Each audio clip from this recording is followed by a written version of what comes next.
All right, welcome back to episode, I think, 227. Yes, that's 227 of Philadelphia Eagles Talk with Geoff and Matt. And yeah, it hasn't been that many on YouTube. So your YouTube audience out there might be like, what, 227? Yeah, in total. But probably about 20 or so, maybe on YouTube. Anyway, Eagles, Panthers, lots to talk about.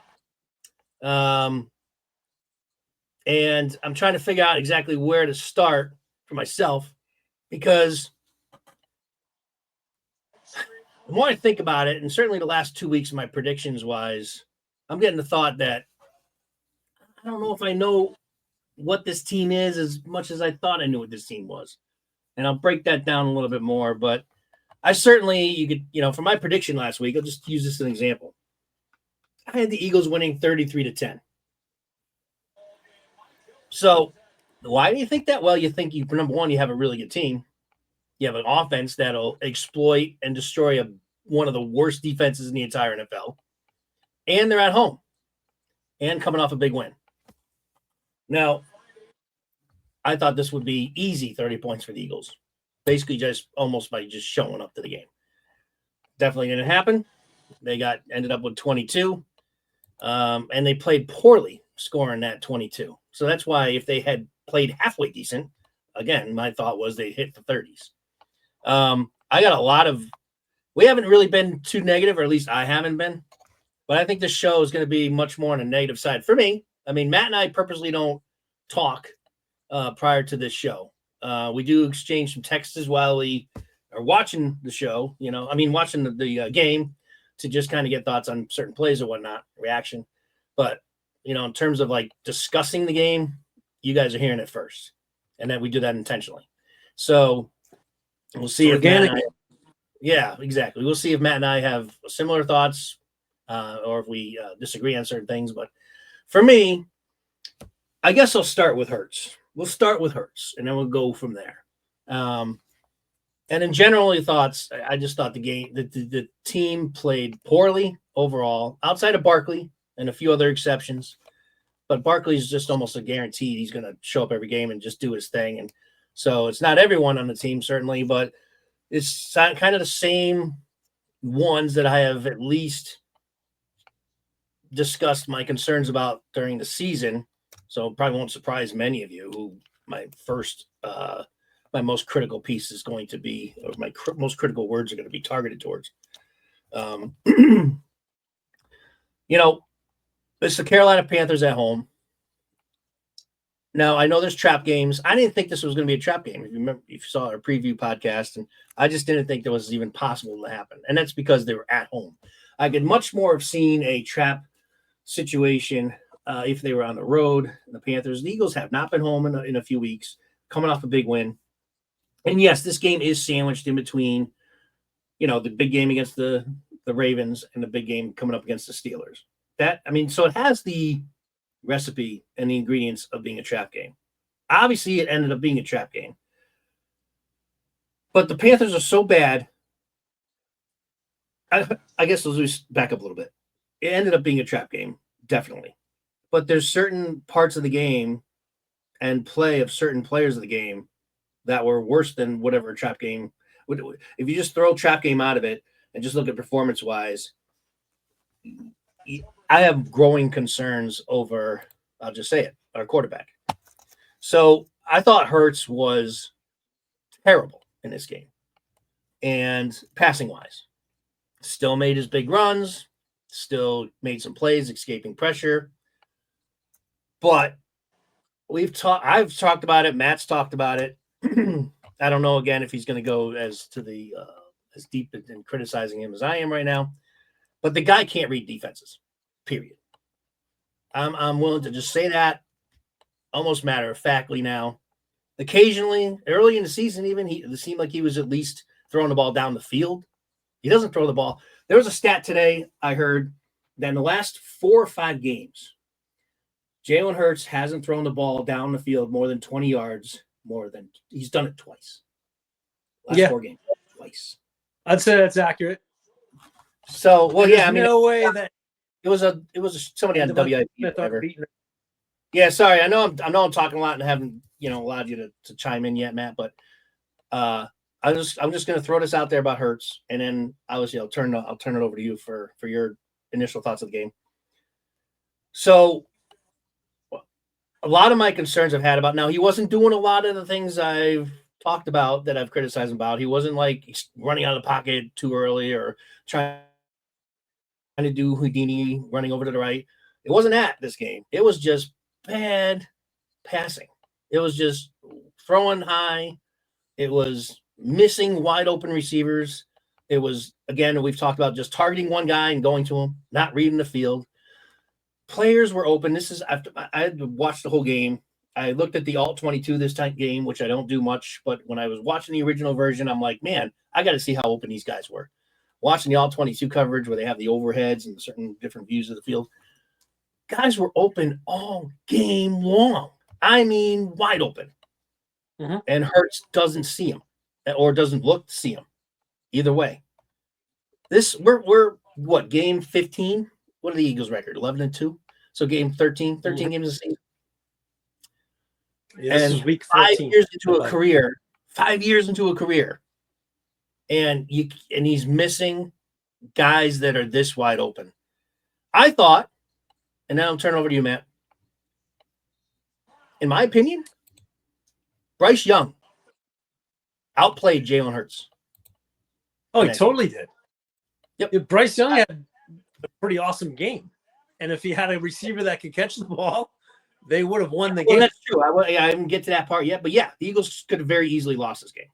And I have no confidence that if Leggett caught that ball, the Eagles would have 50 seconds left. I would have no confidence for two reasons. One, I don't think Hurts would have been able to pass him down the field. Maybe they would have got a Barkley break, but I don't think they would have handed it off. They probably would have passed it. I had no confidence in Hurts passing well enough in that game to lead a comeback, game-winning field goal. Then we get to the kicking aspect. And I don't know what the heck's going on with Elliott, but that's another concern. And I don't know if Elliott would have been able to kick the game-winning field goal. Maybe not. But there's anyway, disease. That all said, go ahead, man. There's a field goal kicking disease that's plaguing the entire NFL. So, I don't know. Like if Elliott misses one in the playoffs, it's bound. We're bound to see the opposing team's kicker doink one off the goalpost or miss one as well. Like kickers can't kick this year. I don't know if they've taken that time out of practice. Unless you're the damn Chiefs, you get another escape win last night, and the guy, of course, has to doink it off the field goal post, and it goes through. That was funny.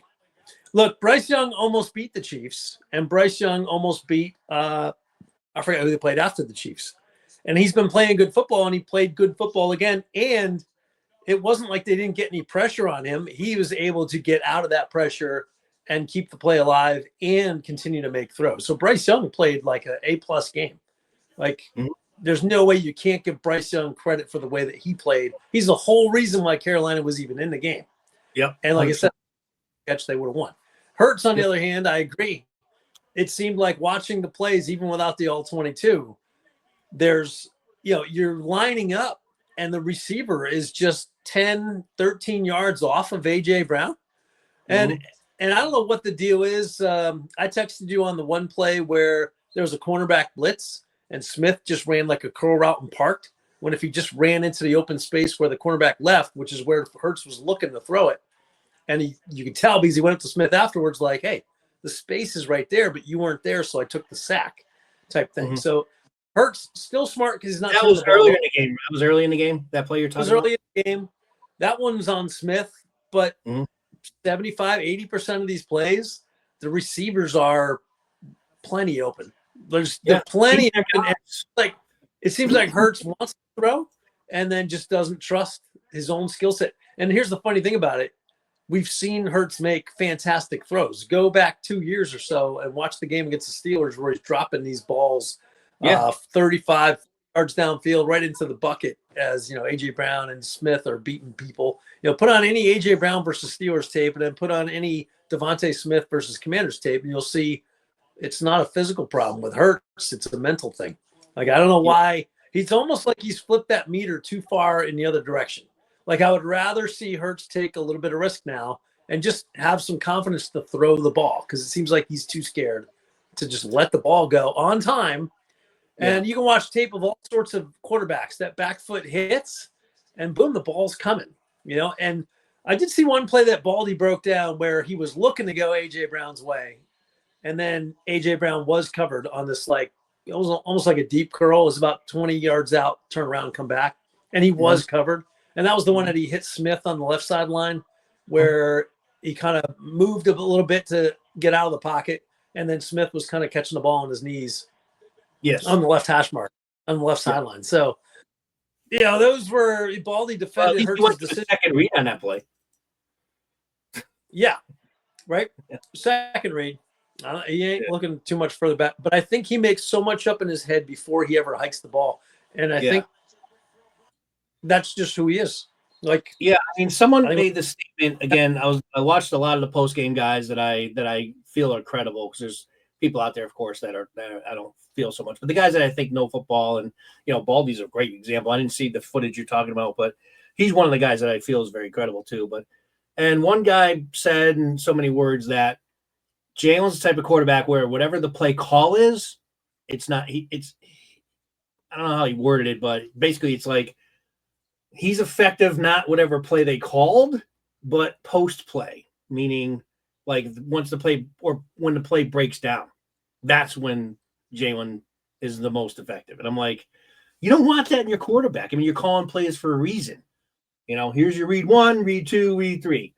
Okay, bing, bing, bing. I know that the great quarterbacks can do this, and this is where most high draft picks and all these guys with all the accolades coming out of college fail in the NFL. And we don't need to have a great quarterback. We're not asking to have Joe Montana out here. It'd be great, but you don't need that. But what we do want to have is guys that can actually execute the play that's called, and by staying in the pocket and not waiting or creating the breakdown of the play so that he can go make a play.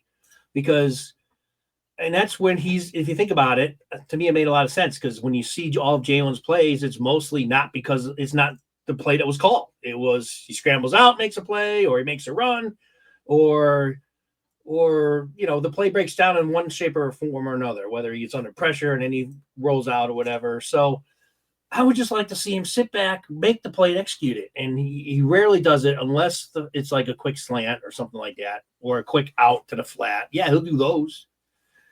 So I don't want to make this a huge bashing of Hurts, but this is a game where all my concerns that I've been talking about with Hurts, and then some, because he didn't even do a lot of the running out of the pocket too soon. So those are the things I've been really critical of him. He didn't even do that. It was just that passing inaccuracy, not seeing the open receivers, and against a bad defense, you pass for 108 yards at home. Yeah, he clearly should have been better. And if he was, this game's probably up in that upper 20s, low 30s for a score. But that's not who Hurts is. I think Hurts is proving every day. And I don't know what the rest of the offense thinks about that, or if you'll get any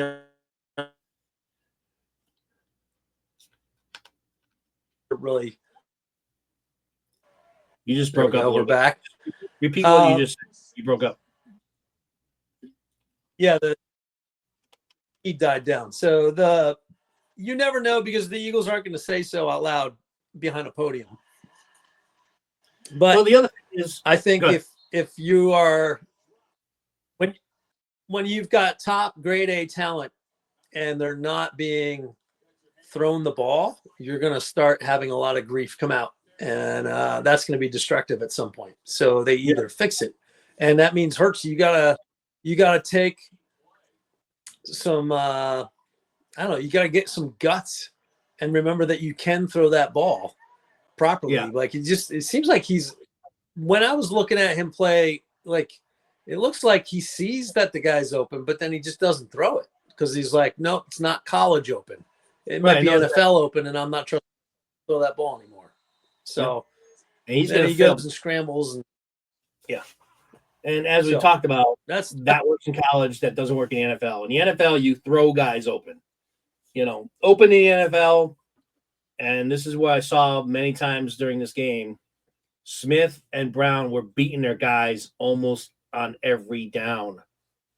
And of course they were. You got to make the throws. Right. I mean, exactly. Of course they are, because they're two good receivers. So, yes, I think he's gun shy, and I'm trying to figure out, well, why? What's going on in his head? I'm trying to know, this is a dangerous place to go and trying to get in somebody else's head, but I'm like trying to justify in my head what's going on with him.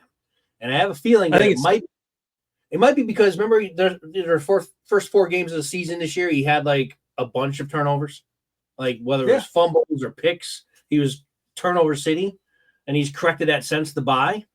But has he really corrected it since the bye, or is he not making those throws or chances like you're talking about, being aggressive and throwing it downfield? 2 times he's thrown over 20 yards in the last 4 games. Yeah. And we won, and he hasn't had to. So, like, part of it is we're winning, so it's not a problem. You throw a loss into any of that winning streak right there for the same reason, and it's, yes, the house is falling down. So he's going to have to step up at some point before this team gets to the playoffs, because by the time we get to the playoffs, if that's the point where you're starting to say, oh, he actually couldn't throw those things, well, then it's too late. And he's the guy that's making all the money, so they can't do anything but try to coach him up, which is kind of funny because it puts us in the exact same situation we were in last year. Well, it's the coach's fault. Is it Brown's fault? Is it whose fault? And we said it at the beginning of last year, once Hurts got signed to that contract, that all the pressure's on Hurts. And again, before this season, we said all the pressure's again on Hurts because you just changed your staff around. So it's on you, man. And you either step up and you throw, or, the one good thing is I don't think Howie is going to be tied to Hurts if he proves that he can't do it. And Howie will move on. We'll see how the playoffs go. I don't know how soon he would move on, but I don't see the coaches moving on from this regime. I'm not suggesting. I'm not suggesting or wanting to move on from him yet. He's got to figure it out. And I think getting to coaching, because that was going to be my next point, is, we brought who's the offensive coordinator? His name slips me right now. Kellen Moore. Yeah, Moore. They brought Moore in to help the passing game, right? And I don't want to be too critical of him because these guys are open. So I'm not going to say it's the play calling, but the coaching part of it, whether it's his quarterback coach, who I'm not sure who it is this year, or Moore, or both of them, or Sirianni, they need to, like, when they're looking, they always talk about every single time after these post-game interviews, all the coaches always say, we got to look at the tape. We got to look at the tape. We got to watch the the film. Well, again, if you're watching the film, then aren't you then bringing Jalen in with you and saying, Jalen, do the old John Madden. He's open. He's open. He's open. What are you doing on this play? Why didn't you throw the ball? Yeah, of course. But if they are doing that, they're just not going to say that in front of the media. Like, good leaders won't throw their people under the bus like that. You'll hear it from the other players, I'm sure, in the locker room. Yeah. But I don't know. No coach is going to go up there and be like, well, those throws. Say again? No coach will ever stand up there and say, well, Jalen missed all those throws. They're going to say, I know that. Look at the tape. Like, don't expect anything else but that. But that's why the media is always in the locker room talking to everybody. I understand they're not going to say that at the podium, but I'm just hoping that's happening behind closed doors. It is. Of course it is. He's not. I mean, what's he doing? I think at year 5, this is the best we're going to ever see of Hurts. That I'm starting to think that this is it. Yes. He's never going to be a quarterback who read defenses, which is concerning to me because I don't know if this team, as good as they are, he's got all the weapons, is going to be. I mean, they're not going to win a Super Bowl playing like they did yesterday. And not if the team just stocks up against the run, but who knows? They might. I don't know. They've got to lose first before they start to take a look at things. Yeah, I honestly do think if Hurts doesn't turn the ball over and the Eagles win, Leggett catches that ball late, they do lose. Yeah, true. But they did, so they're not going to talk about it. I know. And watch, they'll probably come out and play Pittsburgh this weekend like a bunch, well, it wouldn't surprise me. This team is, and that's kind of my point that I started this podcast off with, is I don't think I know this team. I think they're really good, and then I predict them to go out and steamroll a horrible team, and they played yesterday and they should have lost. I don't know if I have as well of a grasp on this team as I thought I did. The Rams just played the Buffalo Bills yesterday. Yeah. And beat the Buffalo Bills, and we beat the Rams. Yep. And we totally shut down that offense. I think the defense came into this game a little bit lackadaisical. I think the team is actually, I think Slay is actually the, I don't know, least capable cornerback out there. This team plays better when the youth is on there. Slay gets beat. Oh, Slay had a great game, I thought. I think he gets beat though. He's always a step slow. He did get one ball. I'm just saying, yesterday he played well. Yeah, I thought. But you're right. Overall, I still think he's been burnt this year a few times, and he's going to call for a lot of PIs. They somehow figured out how to neutralize Cooper DeJean. He was less active around the ball. Like the defense didn't seem to be as active around, except for Zach Bond, perhaps. They just couldn't make plays. They couldn't get him off the field. And that's the main difference. Like with all that focus on Hurts, the defense couldn't get off the field against this Panthers offense. Yeah, it's true too. It wasn't as good of it wasn't as impressive a performance on defense as you would have thought too. And maybe you give Bryce Young credit for that because he hung in there and made some plays. And the Eagles did get pressure. I thought that they got decent pressure on him. They didn't get a lot of sacks, but he was scrambling and running around I know Sweat almost chased him down a few times in that game. Jalen Carter was, in his face. So I think, Young did well. Hubbard's a good running back, so you always got to be wary of him. It wasn't a great defensive game. Like Cooper DeJean is actually on my thumbs down for this week, which is rare. Yeah, but he got burned. He got burned a couple of times by Thielen. Not that he played badly. Not that he played badly. He probably even shouldn't be a thumbs down, but it was, he's been on thumbs up on our list the last few weeks. And so Cooper, at some point these rookies were going to get, burnt or out of position. They're rookies. So, and I thought Adam Thielen was a good learning experience for DeJean yesterday because, Thielen put it to him a couple times. Took him to school. Yeah. He did. Cool, man. Yeah. So look, the other thing, again, and I don't want to sound like, because I can already tell there's going to be fans out there and I can be like, oh, he's just bashing Hurts again, especially the guys that have been with me since the audio days. Not bashing Hurts. I'm being critical of him. And if you are a fan out there that can't see some of these things, then that's on you. I don't hate Hurts. I don't want to trade him. I don't want to cut him. I'm not saying to bench him. But I guess I have to lower my expectations of Hurts at this point because I think we've seen as good as it gets, like the Jack Nicholson movie. I don't think it's going to get any better with Hurts. 5 years in, I think this is the quarterback we have. He's not going to ever be a good defensive. He's never going to be able to read defense as well. He's going to make the occasional Houdini play. He's going to be able to run and escape pressure, which is always good. He'll be able to pass down the field occasionally and hit a guy. But otherwise, he's going to be relying on the running game, relying on his ability to escape and make a play, and rarely throw down the field and rarely hit and rarely just be a passing quarterback. I think we've seen the best. Win. And they still win more than they lose. He does win. He does. It's just what's frustrating, I guess, and the reason why you expect more, not just out of him, is because of the great offense that we have. We're paying AJ Brown a ton of money. We're paying our offensive line a ton of money. We're paying our running back a ton of money. We're paying our number 2 wide receiver a ton of money. This team should not be scoring 22 points against the worst defense in the NFL. Yeah, that's true. Yeah, so that's where it just gets frustrating. Now, there's some added drama to all this. We're going to get to in a minute. My other general concern about this game is the one that's been all season long, even against the worst defense in the league at home. Our pregame planning goes and shoots another, goose egg in the first quarter. 0 points, down actually 3-0 at the end of the first quarter. I don't know why.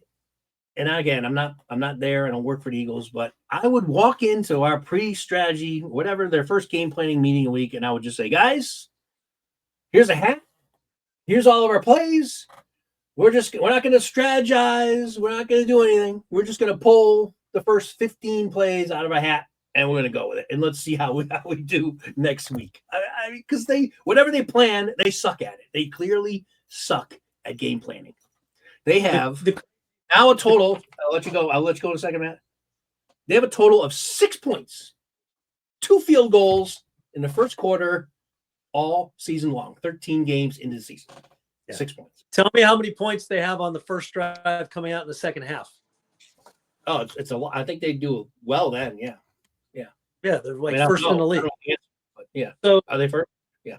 Sprinkle those points. So a couple touchdowns end up in the first half, and first quarter, and a couple touchdowns end up in the third quarter. They are so dominant when they come out of halftime that it almost doesn't matter. Like, I know it's an absurd stat that they can't seem to score and put teams behind the 8 ball early, but they just don't have any problem coming out of halftime and just crushing teams from there on out. Now, they let Carolina stick around even in the second half, but, if you were looking at just where's the balance is in that third quarter is just outrageous in the other direction. We score 1 million points in the third quarter, way more than anybody else does. And we score way less points than anybody else does in the first quarter. So I don't know. I don't know why the team is so hot and cold like that, but at least if there was no third quarter to balance this stuff out, no second half, no recovery from whatever they're doing in the first quarter. And like I said, I don't know, maybe the coaches are just figuring stuff out for later in the game. And then they make changes based on what they see on the first quarter and when they get stymied. But it must be, and they do a good job of that. But what are they doing in between games where they can't come up with any type of game plan to execute early in the game? Yeah, I don't know. They've really been horrible at it every single game of the season. Think about, just look at it. This is not like we have an anemic offense. We have A.J. Brown. Barkley leads the NFL in rushing. A.J. Brown, one of the best receivers in the league. Devontae Smith, one of the best receivers in the league. We have one of the better tight ends in the league. And we have 6 points in the first quarter of the entire season. You would think we should be scoring at least 10 points a quarter. Think about it. I think they are definitely dead last. But think of all the bad teams in the league. They all have scored more than 6 points in the first quarter. Yeah, and they've lost. They've lost. Yeah, no, I get that. My point is, what are you guys? What are they doing during the week? How could you suck this bad at game planning? Maybe they just don't even care about the first. Plan is good, but it takes Hurts a whole half to get going, or maybe not just Hurts, but the offense in general. I don't know. Whatever it is, it's just bad. It's a weird stat. So let me cue this up. I'm going to play a soundbite because I'm sure that people that are tuning in here want us to talk about it because it's the hot topic today, especially after Brandon Graham's comments. Matt hasn't heard him yet. I'm going to play it. Actually, it just started playing right now on its own, so hang on a second. Hold on. So there's drama. A lot of people right after the game may have heard the interview with A.J. Brown where they asked him, what's going on with this offense? What's the problem with the offense? And he said passing. He used one word. He just said passing. So a lot of people took that and ran with it saying, oh, he's criticizing Hurts in a sort of a passive-aggressive way. What else are you going to running? Running's clearly not the problem. Like everybody I would say passing. So that's true. That's true. But okay, and we all know how the media can spiral things out of control. But then, hopefully this comes out. You guys can hear it okay. Matt hasn't heard this yet. Then we have Brandon Graham today. They asked him about the offense struggles, and this was his reaction. So here we go. I'll play it for everybody. Complaining need to be accountable. And I'm just being honest. You know what I'm saying? Like, and he noticed. I don't know the whole story, but I know that one is trying. And 11 could be a little better with how he responds to things. And they was friends before this. It's like, man, but things have changed. And I understand that because life happens. But it's the business side that we have to make sure that we don't let the personal get in the way of the business. And that's where we got to do better as right now, because we know it's an issue. Everybody's seeing some things, but we need to be able to talk things out as men. You know what I'm saying? But we need to let personal stuff go and let's get right for this game, because man, it's like a lot of stuff. Most of the time, it's just a conversation that just need to be had. But the person with the problem gotta want to talk to the person other than others. Okay. That's all I'm saying. All right. So, did you hear that? Okay. Yeah. Okay. So, Jesus, shut up. I think that's 100% about Brown.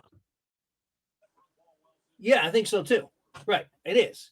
But what he said that was the key part of that was they used to be friends. They were friends. So there's something going on now between our quarterback and our number one wide receiver.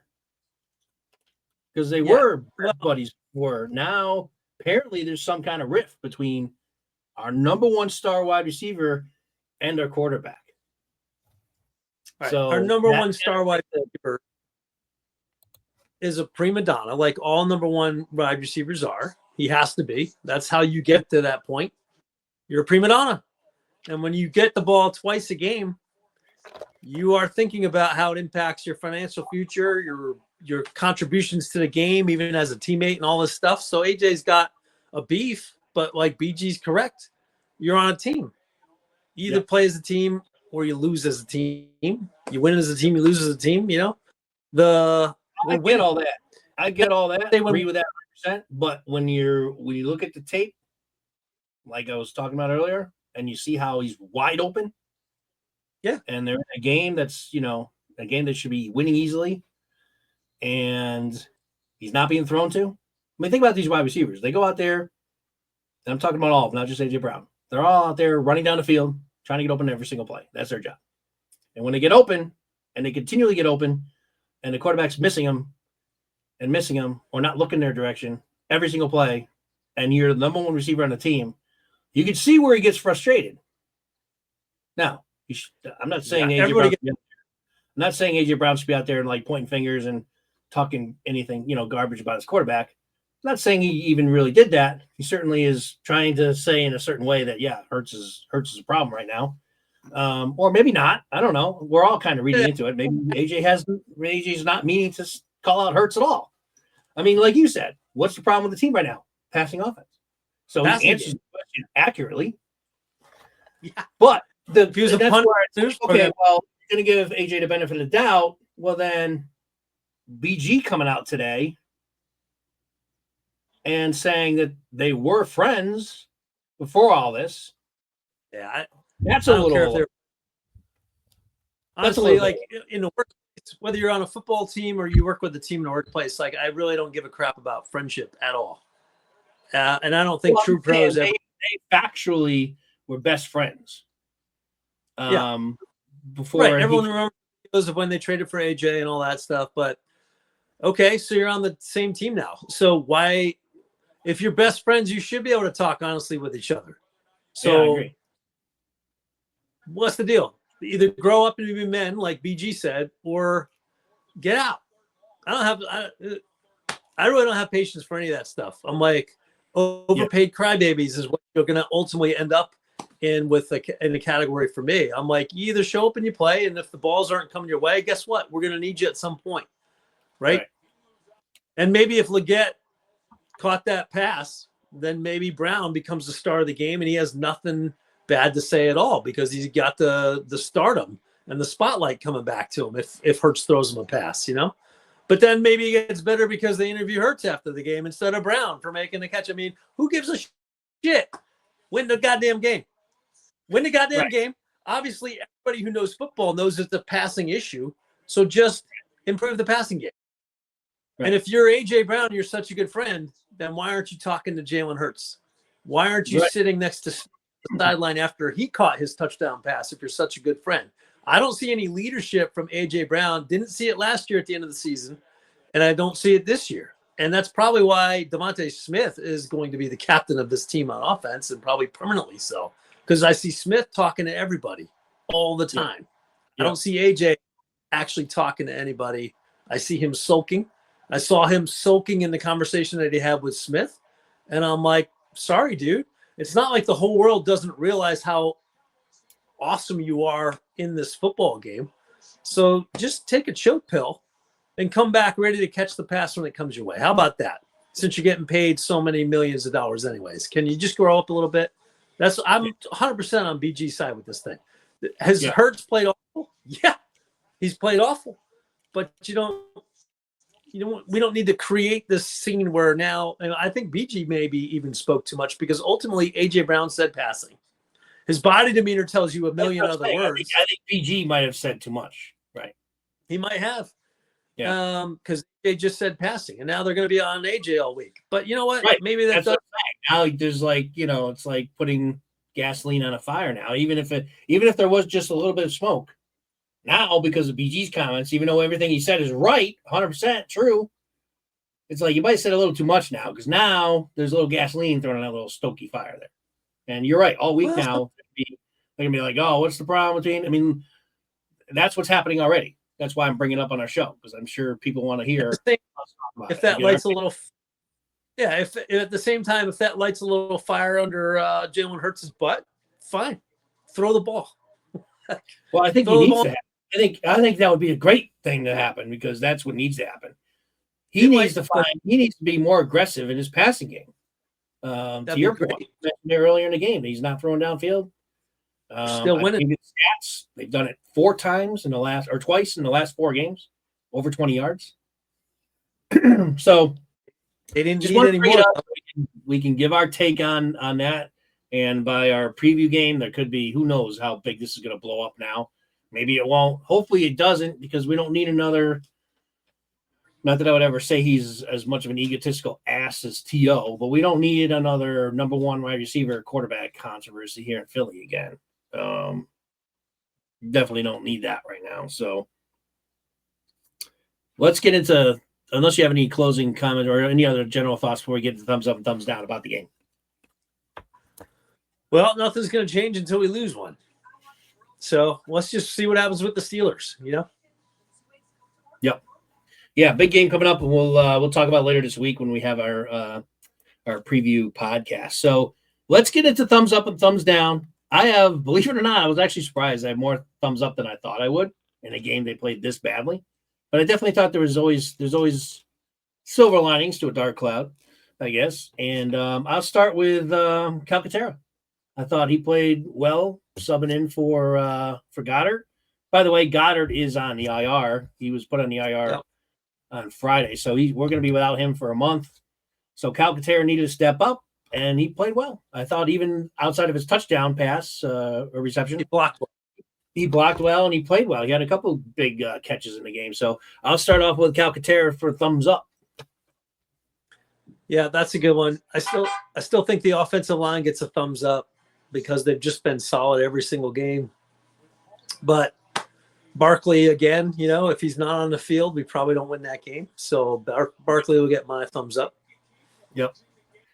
He's on my thumbs up list as well. It's almost like he's on my thumbs up, almost like a goes without saying type of thing with him, the way he's just game in and game out, so consistent. Didn't have any highlight break runs or anything, but 100 yards. And like you said, probably the catalyst is why we were able to win this game, which is just, again, so unbelievable that we have to say that against Carolina Panthers at home, but it's true. I mean, once again, Barkley, he doesn't have the splashy stats this week, but this is why he's in the MVP contention. I mean, Eagles don't win this game if it wasn't for Barkley. You said it perfectly. So my next thumbs up would be, I really could probably put the whole D-line. I mentioned Sweat. I thought Sweat was chasing down Young a lot in the game, but I didn't name Sweat. I have Carter down instead of Sweat. But let's just say I thought the defensive line, even though they get a lot of sacks, I think they only had 1 sack for the game. I thought that they got a decent amount of pressure through the game. I thought Young just kept escaping well out of the pocket. Like, he was impressive just getting out of pressure because Sweat was trying to chase him down in many plays. Milton Williams was after him on a few plays. Ojomo was running after him. Yeah, he just and of course Carter. Carter had that really awesome play early on. I think it was like the 3rd play of the game or whatever, where they tried to do a quick, I forget what it was now, like a quick, I think it was end around or I don't know, whatever it was, but he just like in the guy's face, just like it was like a 7-yard loss right off the bat. So I thought Carter played well. So defensive line overall, thumbs up, even though they have a lot of stats in the game. Yeah, I'll agree with that. If Bryce Young wasn't playing brilliant football, they would have had 2 or 3 sacks. and maybe more than one interception. I'll go with C.J. Gardner-Johnson. I thought he played as far as all the guys playing defense against the passing game. It seemed like C.J. was the only one that kind of really showed up. Everyone else seemed a little bit off. Yeah. But C.J. was there laying down some major wood. He's getting injured. Right at the beginning of the game. Wasn't it the first series? Yeah. Laid that still out. People and was there for the interception. So C.J. gets my thumbs up. And he was banged up a couple times. He left the game with injury and came back. So he's a tough guy. I mean, he's had his struggles this year at times where he's been burnt himself, but he definitely showed up. And between his physicality and the key interception and just kind of being the veteran leader out there, I think that's kind of underrated, especially with all the young rookies we have in our secondary. It's guys like him and Slay that are kind of keeping things together back there with their veteran leadership and experience. So yeah, CJ's on my list too for a thumbs up. So you stole a second one from me now. that's okay. I mean, my next one would be I just mentioned him, so I'll go with Slay because I can't do CJ. You just mentioned him. So yeah, I thought Slay, who's had a rough season. I don't think Slay has played that great year overall in the year. A lot of pass interference calls. I think he probably leads our secondary in pass interference calls. He's been burnt quite a few times. He's getting older, but I thought yesterday he showed up, especially on the crucial part of the drive there with Carolina. He made 2 huge breakups. That basically stopped the what would have been a game-winning drive probably from the Panthers. So shout out to Slate for some big pass deflections late in the game. Yeah, he did make the play when it counted the most at the end there, but I see him aging himself out faster and faster every day on the field. I would say my last would have him as a thumbs down. No, not a thumbs down, but he's feeling his age, I think, this year. And good shape, thank God. And he's been a great good shape once he does hang him up or get traded or released or whatever. So I thought Zach Bond played another good game and made some key plays, so I'll throw Zach Bond on my last thumbs up. Now offense. It's a good one. Yeah, he's outside of Barkley, he's our defensive MVP. I mean, that guy, him and Carter. But Bond has been very consistent every single game. In that game especially, he had a sack again. And all those like quick outs or any of those sideline to sideline, he is fast on both sides. He's the one making those tackles where if he wasn't there, I mean, that's a 10-yard, 12-yard, 15-yard gain, but he's always there cutting that into like a 3 or 4 yard gain. So yeah. Go ahead. What do you got for thumbs down? Thumbs down. I already mentioned Cooper DeJean, but as I'm like thinking about it, I'm like, I don't want to be too hard on the guy. It was just I guess my expectations are so high in him because he's been so good. But I thought that Adam Thielen just had his way with him a few times during the game. And that's okay. He's going to have, you can't expect DeJean to be perfect every game. So I got a thumbs down on DeJean, but I fully expect him to just use it as a learning experience and, he'll be better next time when he's facing a guy like Thielen. But I thought Thielen got the better of him at least on 2 or 3 plays that I remember right off the bat here. So totally. Yeah, I can see that. I would say thumbs down on Jalen is probably my biggest one. He should be better. Yep. Winning, yes, and we already talked about it. But there are definitely throws there that he should let the ball rip, and we'd be getting 15, 20-yard plays. And this offense would be unstoppable. And teams would be intimidated by it, and it would be right there with Detroit's, but we're not there. And it's because of that lack of ability to just let the ball go. My advice to him would be throw the ball.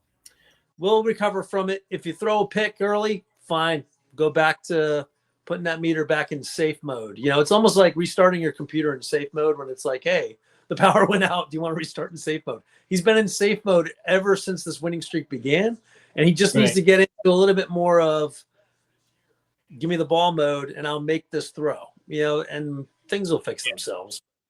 Yep. To build off of your analogy, he's like scared of the blue screen of death every time he throws the ball. Because it's like, look, if I would talk to Hurts, I'd say this. Listen, Jalen, this isn't the same defense that you had in the first 4 weeks of the season. Since the bye week, the defense has been skyrocketing up to number 1 in the league. So yeah, they had trouble early on when they were ingraining everybody, really until Cooper DeJean and after the bye got into this defense, they were struggling. But in last year, our defense was horrible. Couldn't stop anybody ever. So I would say, listen, Jalen, if you throw a pick, we have a defense now that we can afford get you the ball back, right? Yeah. So don't be so afraid. When you see the guy open, fire it in there. Don't be hesitant. Just fire it in there. They're open enough to get it there. Get the ball. So that's what I would suggest. He had AJ to throw to. Jalen made all those throws.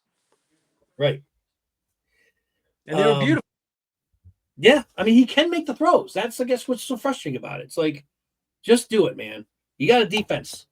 You got one of the better defenses in the league now. So you throw a pick, yeah, it's going to piss us all off, especially if it's a bad decision. But we have a defense now that they can at least, it's not going to be automatic points. This is a good defense. So, yeah, Hurts was obviously on my list. I mean, if you listen to the first 10 minutes of this video, you guys know that he was on my thumbs down.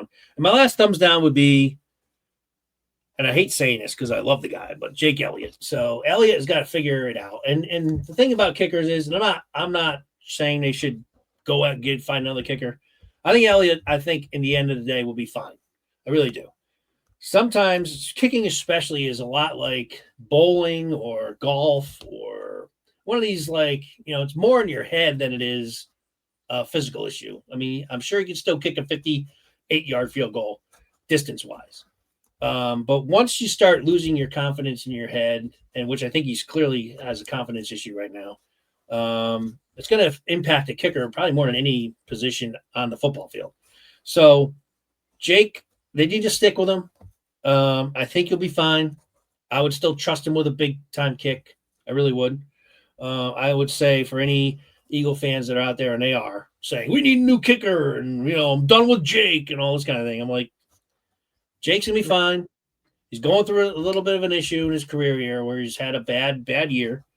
And but I think he'll figure it out. And I think when it comes crunch time in the playoffs, I could be wrong about this. Like I said, I don't feel I have the greatest sense or pulse of this team right now. I really don't. I usually by 13 weeks in do, but this one I'm a little bit off right now on this team and what I thought about it. But I think Jake's gonna be fine. I really do. I think Jake's gonna be good, and I think he's earned the benefit of the doubt anyway.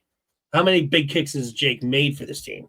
It's a lot like Tucker, and Matt mentioned it earlier in the podcast.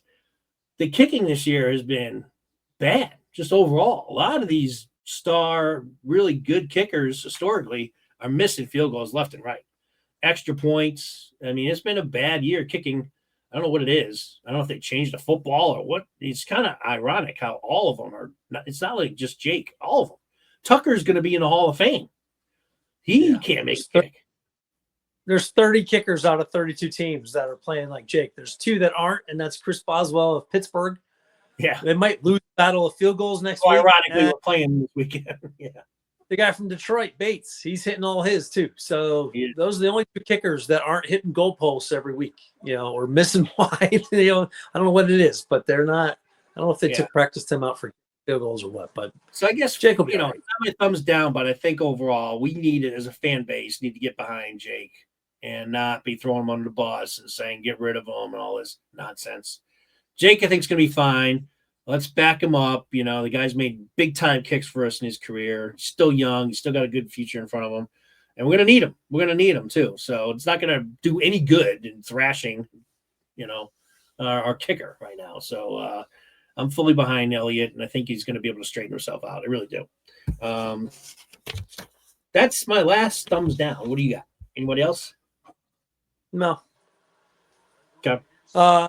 Thumbs down to thrashing anybody on the team. So let's grow up and be pros and just go out and take care of our business. And if it's not like what kills me is all of these people that want to criticize it. It's like it's as if they watch the game and then they come back and they think like, oh, because they didn't say it or because I didn't hear what I wanted to hear, they must not even be paying attention to these things. And I'm like, that's total hogwash every time it happens. I'm like, Jalen knows he's missing these throws. A.J. Brown knows he's missing these throws or not throwing it. He's talking it out with Devontae Smith. Smith's trying to keep Brown's head in the game, which he shouldn't have to do if you're a professional. Right. You know, Hurts gives up on his team. You know, he doesn't. Hurts never gives up on his team. And I've never heard him say, oh, it's A.J. Brown's fault. My receivers aren't open, you know, which may not be the case in this game, but I'm sure there's been games where that has been the case and Jalen's going somewhere else with it. So everybody has to fix things as they go through. So my thumbs down is to the hogwash bullshit, throwing teammates under the bus. Just fucking move past that and win your football games. Like, Yep. Go. Yeah. So hopefully, you know, the media's gonna go after AJ this week, and they're gonna ask him about this, and hopefully AJ is going to your point, just either take back what he said or just say, listen, you guys are misunderstood what that comment was about. I just said, you asked me a question. I said passing game, and everyone agrees. You listen to Smith passing. You don't have to be a rocket scientist know that we're having trouble in the passing game right now. That's all I meant. I wasn't saying it's Hurts' fault or anything. So hopefully he comes out and says that and puts all this. Yeah. Good leaders say we, and that's all he has to say. Yeah. We didn't do well in a passing game. And that's you're like, yep, that makes sense. We'll stop asking because there's no room there for any finger pointing to go. But when you leave it open to say, could be that guy's fault versus my fault, it's a we thing. And it always will be a we thing. Yeah. Period. Yeah. Ask a Navy SEAL if it's a we thing or a he sucked or she sucked. Nope, it's a we sucked. That's true. Yeah. Yeah, you definitely have that mentality. If you're going to truly be a team that Sirianni, preaches, that's that type of stuff. Like, I mean, needs to be we talk. Exactly. And you're right about Hurts. Hurts will never bury any of his teammates. So he's a true leader in that respect. Absolutely. And he even they asked him out in the post game, what's going on. And he said, that the passing game is struggling. And they asked him 13 games in a season. Do you think everyone should not be on the same page? Because he kept saying, we need to get on the same page. We need to get in sync. That was what Hurts' responses were. And they asked him, they're like, well, we're 13 weeks in the season. It's a great question. We're 13 weeks in the season now. Do you think you guys should still not be on the same page? And he's like, no. He's like, no, we should, basically saying he's totally agreeing with the guy. He's like, no, we should definitely be on the same page by now. So there's problems. Yep. We got to figure it out. And Jalen recognizes there's issues. Didn't throw anybody under the bus. Maybe AJ wasn't meaning to throw anyone on the bus, but the way he answered that question and his attitude during the game, like you mentioned, Matt, his body language, you're reading into it. It makes it look like he's blaming Hurts. And now I started this podcast off by blaming Hurts. I think Hurts does have a good chunk of this responsibility. I'm not saying his teammates. I'm not his teammate though. I'm a fan. So I can say, hey, yeah, the quarterback's got some problems. I'm not his teammate. I wouldn't be throwing out my quarterback down, even if I thought that. You don't say that in public, right? Say we. Leaders say we. But Hurts definitely needs to be more aggressive throwing down the field. Maybe look for AJ more. They're paying him a ton. We know he's a playmaker. Get the guy the ball. Maybe it's Kellen Moore. Maybe Kellen Moore needs to say, AJ, listen. AJ's your number one read in this play. He's been open. Look at the tape from the Carolina game. He's open 60, 70% of the time.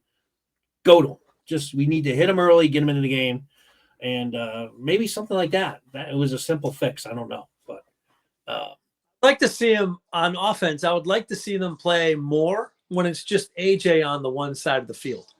Put everyone else on the opposite side so that there's nobody there that can get in the way of that screen pass. And if the corner plays them up, well, then they've got to have the safety help on that side, which means something else will come open if you drag the tight end from the opposite side across the field or Devontae Smith with a middle route. But I would like to see him do more of that stuff so that when that cornerback does back off just a little bit, you just keep pounding him with slants to AJ. And one of those, just like handing the ball off to Barkley, one of those slants, he's going to take it all the way. So what I would also like to see, if you're going to do that bubble screen, throw it to AJ, but have Johnny Wilson out there as the freaking blocker and not Devontae Smith. Like put the rookie 6'8" guy out there to block and let AJ do the rest of the running, and then I'll be happy with a bubble screen. But no more of these little. If Devontae Smith is part of the bubble screen, he's not big enough to make it be a play. Even though his effort's always there, his effort's always there, and he's great everywhere else. But don't. Yeah, there's a thing called physics that you can't avoid, no matter how much effort you have. Yeah, totally agree. Yeah, why not? And that's like something that should be like simple to think about when you're game planning and scheming. Why would you throw a bubble screen and have Smitty out there? Yeah, put the 6 foot out there, or whatever he is. Yeah, put Wilson out there. Put Calcaterra out there. Move the tight end off the line. Like do something creative there. I don't see why they can't do that. So, or even Barkley. I mean, not that you want your star running back blocking, but even somebody like him, because they line him out wide sometimes. Yeah, have him out there in the bubble screen, do a quick block. By the way, Barkley doesn't block in every game. You what? Barkley does an excellent job blocking, picking up the blitz. Like the guy's, he's so smart with the blitz pickups. There's not been a better investment the Eagles have made on offense since they traded for AJ Brown. Like those two guys, The one thing that is really, I mean, obviously Barkley's having a historic year right now. By the way, congratulations to him for breaking LaShawn McCoy's franchise record for rushing yards. But he's much faster. Like, I don't remember him being this fast on the Giants. And I watched, obviously, him a lot with the Giants because, first of all, we play him twice a year, and you live in Connecticut, I get the Giants on every week. So I've seen a lot of Barkley's career, and certainly he's been good. No, don't get me wrong, but he just seems faster. Like he's got speed this year that I don't remember him having on the Giants. Oh, he's been dinged up almost every year he was on the Giants. That's true. Yeah, so it helps when you're not hurt, but yeah, so he's got. I mean, whatever speed he must have had coming out of Penn State, and his first year with the Giants when he had like 16 or whatever, he had his best year. He's definitely firing on all cylinders now. So he's just so fast. Like even though a skinny guy like Gainwell or when we had Miles and all that, he's just fast. He's just when he's got a second level, and those runs that he's broken this year, nobody catches him. So if he does break that last tackle, he's not been caught from behind. No. Once he makes that last break, he's gone, and he's got like corners with 4 whatever speed trying to catch up to him. They never catch him. Yeah. So, Barkley continues to be great. So we're going to get into obviously the Pittsburgh game, huge game. Steelers playing well. We'll touch on it here, but obviously we'll have a preview podcast on probably Thursday. We'll figure out what our schedules are best, but probably Thursday, maybe Friday. But stay tuned for that. Make sure you like and subscribe so you don't miss it. But just quickly on Pittsburgh, my biggest thing is it's the Wilson factor for me with this game. It's the Wilson factor. The Eagles have never beaten Russell Wilson when he was on Seattle. Never. And he's now with the Steelers, and Wilson is undefeated with the Steelers. Yeah. So the Eagles going to break 2 historic trends in one win, or it's going to continue to be shut out by Wilson. But yeah, he's unbeaten this year as a starter, and the Eagles have never beaten him. So now that being said, I think it's been like 50 years since the Steelers have beaten the Eagles in Philly. So there's a lot of those outside dynamics in this game, outside of just what's going to happen on the field. But it should be a good game. Steelers are playing well. They're always well coached. They're much better than I thought they were going to be this year. And clearly the Eagles can't play as badly as they did versus Carolina. I expect to win this game. So, those are my initial thoughts on the Steelers. I don't know if you want to add to that right now or save it for the preview show, but go ahead. We'll say Pickens is fighting a hamstring, so we'll see how that affects him this week. He was out last weweek, George Pickens. So if he's back, he missed last week, right? That's a problem. But if he's out, we appreciate it. Save the rest. Should be a good game. Yeah, they have a good passing game with Wilson back there, and they can run the ball well too with both Harris and Warren. So yeah, it'll be a good test. And obviously, someone's got to. I don't know where TJ lines up. He's typically on the right side, isn't he? Or does he rush from both sides? I think he goes from both sides there, but we'll have a plan for that. Yeah, fortunately, again, our bookend tackles are two of the best in the league, so we should be at least able to contain him where he's not like wrecking the entire game. But he's a great player. So, yeah, and the Steelers are very good at. I mean, ironically, we've been talking about turnovers. Steelers are very good at taking the ball away this season. So, but we'll save the rest of that for next podcasts. Matt, any closing thoughts before we go watch the Bengals game? No, you got top game. Focus up again on the Steelers and bring your A game. Yep, very good. So we'll be back on probably Thursday or Friday. So make sure you like and subscribe. Appreciate you watching as always. And until next time, fly Eagles fly. We do have 9 wins in a row. After listening to this video, you're probably like, man, this team must suck. No, that's why 9 wins in a row. We're 11-2. It's the meter's off just slightly. Just crank it back just a notch or two, and we're right where we want to be. So nobody should be panicking, no matter what they're hearing. They go out and win a big game versus Steelers at home. You know, I'm sure a lot of this is going to go away again. But man, it certainly was a trap game, one way or the other. Whatever you want to talk about it, we definitely had a trap game, and they survived it. That's the bottom line. Got to win. So onward and upward. This is a good analogy when you're talking about the Eagles.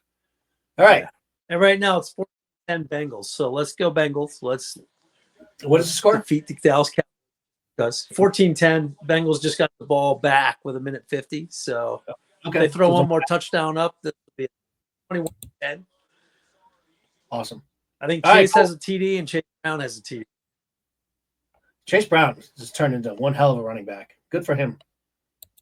Now, if we can get Sidney on the field, Sidney missed the last game because he's injured again. And by the way, it was the same injury that the thing about Chase is it's always going to piss me off. And those of you who've been with me since the audio days, when I tore apart this organization for playing their starters in that meaningless Giants game, that is the game that Chase Brown or Sidney Brown tore his ACL. I'm never going to forgive the Eagles for that. So hopefully, I want to end the show on that note. All right, Matt, thanks for joining us. We'll be back on probably Thursday evening with the Steelers preview game. So until then, fly Eagles fly, and we'll catch you all later.